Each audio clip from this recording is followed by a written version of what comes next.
Hello दोस्तों, मैं राकेश कुमार मौर्य आपके सामने मैं ज्योग्राफी मॉक टेस्ट सीरीज का 30वां टेस्ट सीरीज में आपके सामने लाया हूं, जिसमें हमने 20 प्रश्नों को सम्मिलित किया हुआ है जो भूगोल के विभिन्न क्षेत्रों से संबंधित है और जिसमें हमने बहुत ही महत्वपूर्ण प्रश्नों को सम्मिलित किया हुआ है। ठीक है दोस्तों, तो चलिए शुरू करते हैं। पहला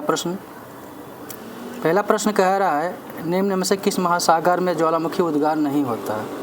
निम्नलिखित में से किस महासागर में ज्वालामुखी उद्गार नहीं होता है? ऑप्शन ए काला सागर में, ऑप्शन बी है बाल्टिक सागर में, ऑप्शन सी है कैरेबियन सागर में, ऑप्शन सी है कैस्पियन सागर में। तो दोस्तों आपने इस प्रश्न के उत्तर का चयन कर लिया होगा। दोस्तों इसका जो सही उत्तर है वो है ऑप्शन बी बाल्टिक सागर में। बाल्टिक सागर में ज्वालामुखी उद्गार नहीं होता, जबकि काला सागर, कैरेबियन सागर और कैस्पियन सागर में होता है। ठीक है दोस्तों, अगला प्रश्न देखते हैं। दूसरा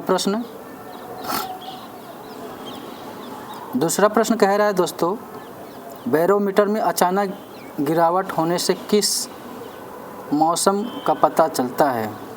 ऑप्शन ए है उष्ण शुष्क मौसम का, ऑप्शन बी है शांत मौसम का, ऑप्शन सी है तूफानी मौसम का और ऑप्शन डी है शीत मौसम का। तो दोस्तों आपने इस प्रश्न के उत्तर का चयन कर लिया होगा।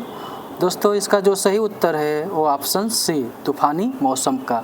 जब बैरोमीटर में अचानक गिरावट देखने को मिलती है तो उससे यह आभास होता है कि मौसम जो है अब तूफानी होने वाला है। ठीक है दोस्तों, तीसरा प्रश्न देखते हैं दोस्तों।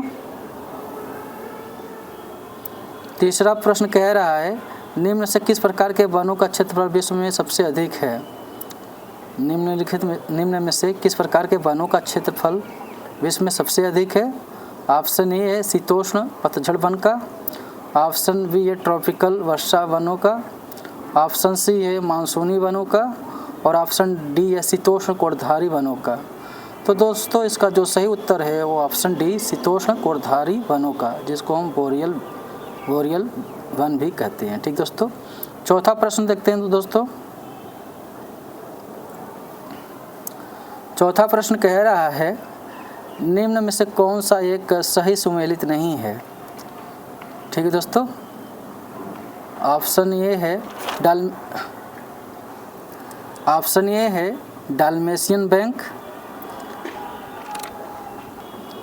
ऑप्शन ए है डाल्मेशियन बैंक एड्रियाटिक सागर, ये सही सुमेलित है।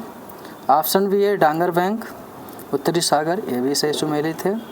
ऑप्शन सी है ग्रैंड बैंक न्यूफाउंडलैंड, ये भी सही सुमेलित है। जबकि माल बैंक फाकलैंड, यही दोस्तों आपका सुमेलित नहीं है। ऑप्शन डी सुमेलित नहीं है, माल बैंक फाकलैंड। ठीक दोस्तों, अगला प्रश्न देखते हैं। पाँचवा प्रश्न कह रहा है दोस्तों, निम्नलिखित में से किसने भूगोल की परिभाषा जीव वितरण विज्ञान के रूप में दिया है? किसने भूगोल की परिभाषा जीव वितरण विज्ञान के रूप में दिया है? ऑप्शन ए है हैटनर, ऑप्शन बी है रिचोस्थोफेन, ऑप्शन सी है जॉन्सटन और ऑप्शन डी है ई जोन्स। तो दोस्तों आपने इस प्रश्न के उत्तर का चयन कर लिया होगा। दोस्तों इसका जो सही उत्तर है वो है आपका ऑप्शन ए हैटनर। हैटनर ने भूगोल की परिभाषा जीव वितरण विज्ञान के रूप में दिया है। ठीक दोस्तों, अगला प्रश्न देखते हैं। छठा प्रश्न कह रहा है दोस्तों, कार्यात्मक प्रदेश का सीमांकन किसके आधार पर किया जाता है? कार्यात्मक प्रदेश का जो सीमांकन है किसके आधार पर किया जाता है? ऑप्शन ए है अंतरक्रिया के आधार पर, ऑप्शन बी है सम्मान रेखाओं के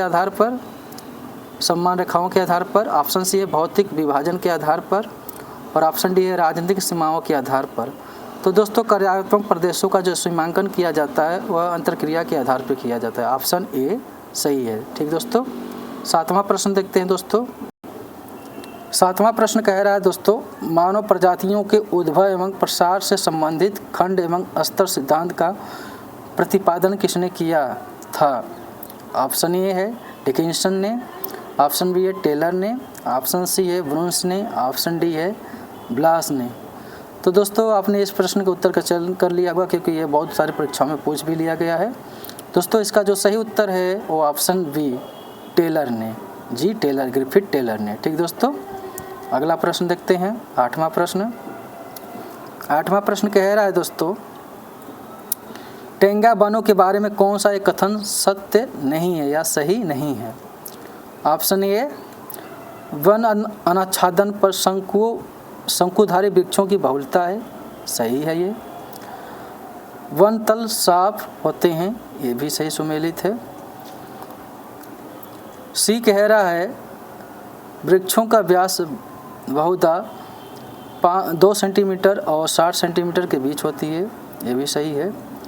और डी कह रहा है वृक्षों की वृद्धि बहुत तीव्र होती है, बहुत तेजी से होती है, बहुत तीव्र होती है।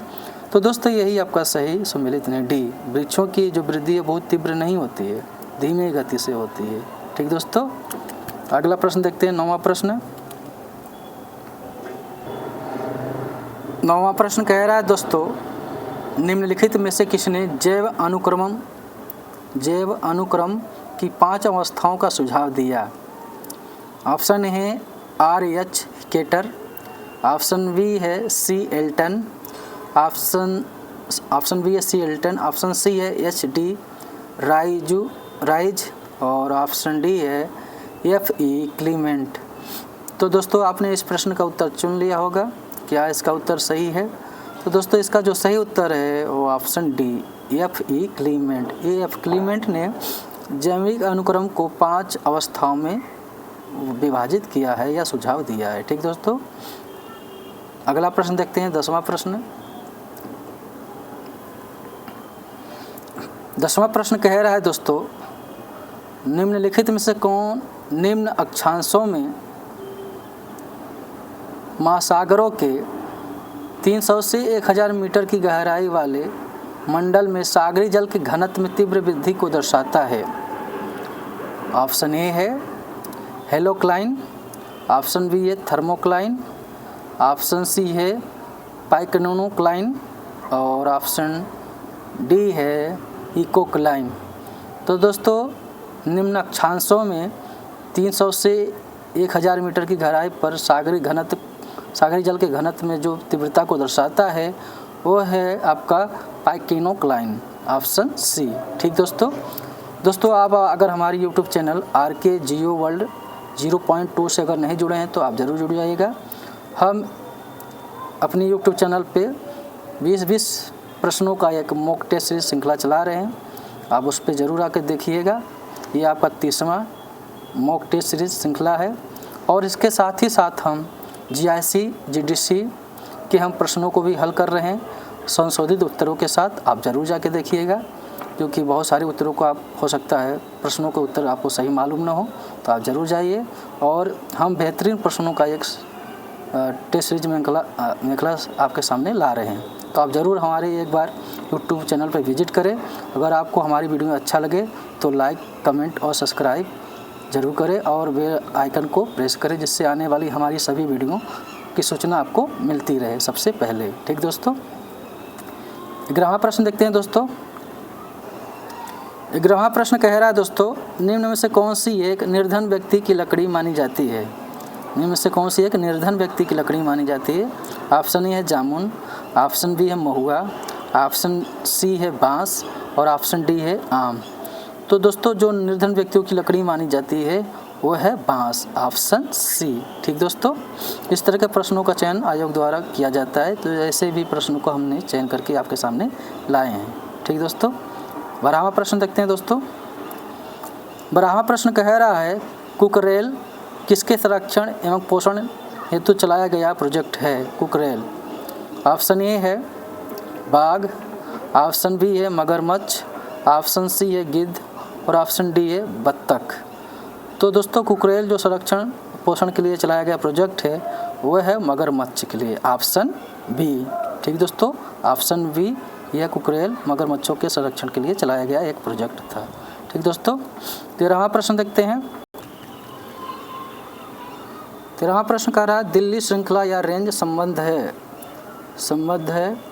ऑप्शन ए धारवाड़ क्रम से, ऑप्शन बी है विंध्यन क्रम से, ऑप्शन सी है कुड़प्पा क्रम से और ऑप्शन डी है द्रविड़ क्रम से। तो दोस्तों इसका जो सही उत्तर है वो ऑप्शन सी कुड़प्पा क्रम से। जो दिल्ली रेंज है, जो अरावली का भाग है दिल्ली रेंज, वह कुड़प्पा क्रम से संबंधित है, ऑप्शन सी। 14वां प्रश्न देखते हैं दोस्तों। 14वां प्रश्न कह रहा है निम्न महासागरीय ज्वारों में से किस ज्वार की उत्पत्ति खगोलिक बलों के बिना ही होती है? खगोलिक बलों के बिना ही होती है। ऑप्शन है उपभू ज्वार, ऑप्शन बी है लघु ज्वार, ऑप्शन सी है दैनिक ज्वार और ऑप्शन डी है लाल ज्वार।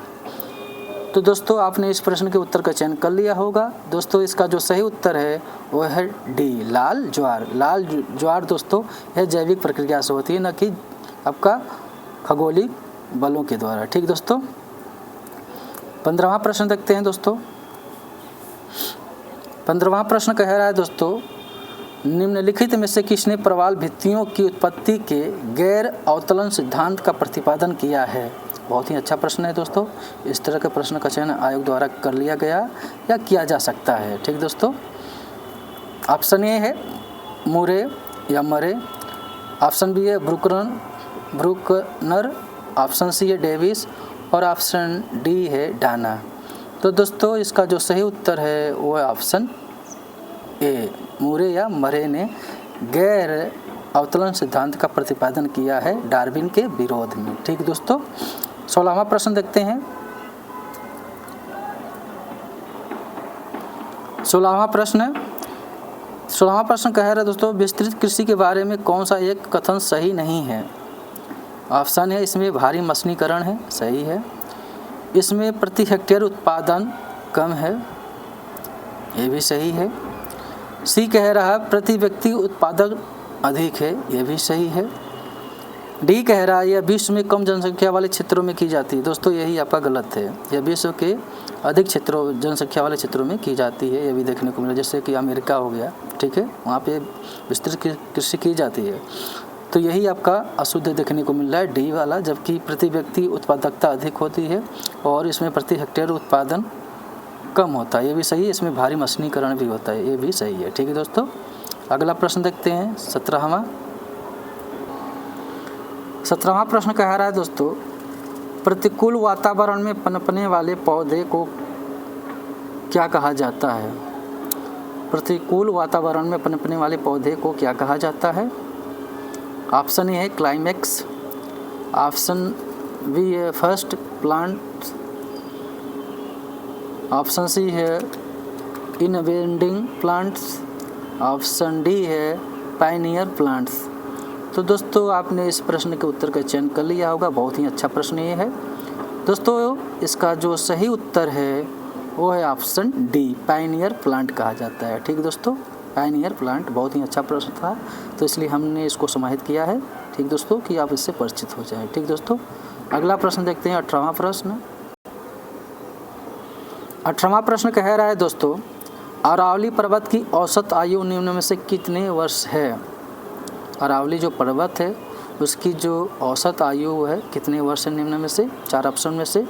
ऑप्शन ए है 370 मिलियन वर्ष पूर्व, ऑप्शन बी है 470 मिलियन वर्ष पूर्व, ऑप्शन सी है 570 मिलियन वर्ष पूर्व और ऑप्शन डी है 670 मिलियन वर्ष पूर्व। तो दोस्तों आपने इस प्रश्न के उत्तर का चयन कर लिया होगा।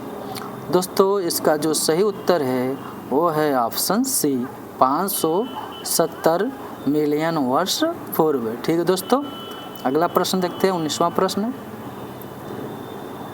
19वां प्रश्न कह रहा है दोस्तों पृथ्वी अपनी कक्षा में सूर्य के चारों ओर परिक्रमा किस गति से करती है? पृथ्वी अपनी कक्षा में सूर्य के चारों ओर परिक्रमा किस गति से करती है? ऑप्शन ए है 20 किलोमीटर प्रति सेकेंड, ऑप्शन बी है 30 किलोमीटर प्रति सेकेंड, ऑप्शन सी है 40 किलोमीटर प्रति सेकेंड और ऑप्शन डी है 50 किलोमीटर प्रति सेकेंड। तो दोस्तों आपने इस प्रश्न के उत्तर का चयन कर लिया होगा।